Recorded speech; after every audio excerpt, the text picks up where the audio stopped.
یرمیہ 34 باب۔ جب شاہ بابل نبوکدنضر اور اس کی تمام فوج اور روئے زمین کی تمام سلطنتیں جو اس کی فرمان نروائی میں تھیں اور سب اقوام یروشلم اور اس کی سب بستیوں کے خلاف جنگ کر رہی تھیں، تب خدا کا یہ کلام یرمیہ نبی پر نازل ہوا کہ خداوند اسرائیل کا خدا یوں فرماتا ہے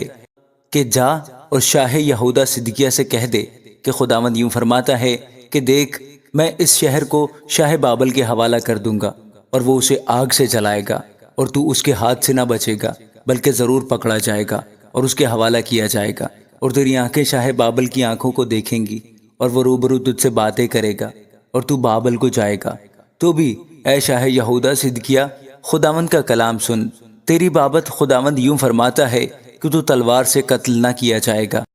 تو امن کی حالت میں مرے گا، اور جس طرح تیرے باپ دادا یعنی تجھ سے پہلے بادشاہوں کے لیے خوشبو جلاتے تھے، اسی طرح تیرے لیے بھی جلائیں گے اور تجھ پر نوحہ کریں گے اور کہیں گے ہائے آقا، کیونکہ میں نے یہ بات کہی ہے، خداوند فرماتا ہے۔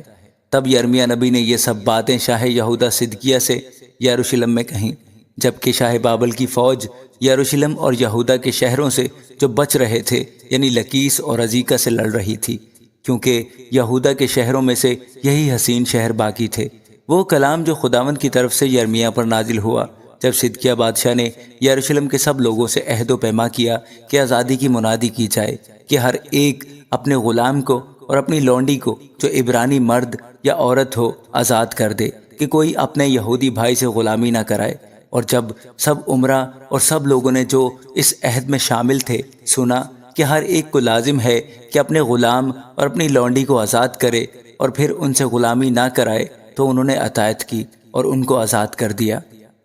پھر اس کے بعد وہ پھر گئے اور ان غلاموں اور لونڈیوں کو جن کو انہوں نے آزاد کر دیا تھا پھر واپس لے آئے اور ان کو تابع کر کے غلام اور لونڈیاں بنا لیا۔ اس لیے خداوند کی طرف سے یہ کلام یرمیہ پر نازل ہوا کہ خداوند اسرائیل کا خدا یوں فرماتا ہے کہ میں نے تمہارے باپ دادا سے جس دن میں ان کو ملک مصر سے اور غلامی کے گھر سے نکال لایا یہ عہد باندھا کہ تم میں سے ہر ایک اپنے عبرانی بھائی کو جو اس کے ہاتھ بیچا گیا ہو 7 برس کے آخر میں، یعنی جب وہ 6 برس تک خدمت کر چکے، تو آزاد کر دے۔ لیکن تمہارے باپ دادا نے میری نہ سنی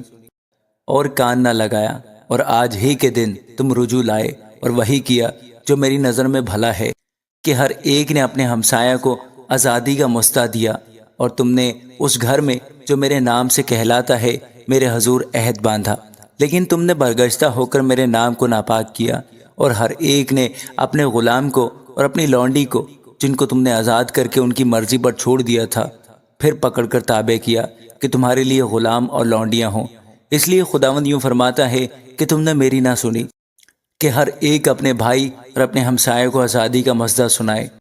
دیکھو، خداوند فرماتا ہے میں تم کو تلوار اور وبا اور کال کے لیے آزادی کا مژدہ دیتا ہوں، اور میں ایسا کروں گا کہ تم روئے زمین کی سب مملکتوں میں دھکے کھاتے پھرو گے، اور میں ان آدمیوں کو جنہوں نے مجھ سے عہد شکنی کی اور اس عہد کی باتیں جو انہوں نے میرے حضور باندھا ہے پوری نہیں کی، جب بچھڑے کو 2 ٹکڑے کیا اور ان 2 ٹکڑوں کے درمیان ہو کر گزرے، یعنی یہودا کے اور یروشلم کے عمرہ اور خواجہ سرا اور کاہن اور ملک کے سب لوگ جو بچھڑے کے ٹکڑوں کے درمیان سے ہو کر گزرے،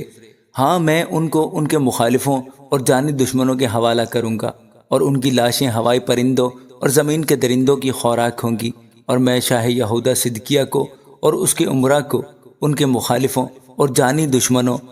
اور شاہ بابل کی فوج کے جو تم کو چھوڑ کر چلی گئی حوالہ کر دوں گا۔ دیکھو، میں حکم کروں گا، خداوند فرماتا ہے، اور ان کو پھر اس شہر کی طرف واپس لاؤں گا، اور وہ اس سے لڑیں گے اور فتح کر کے آگ سے جلائیں گے، اور میں یہودا کے شہروں کو ویران کر دوں گا کہ غیر آباد ہوں۔ آمین۔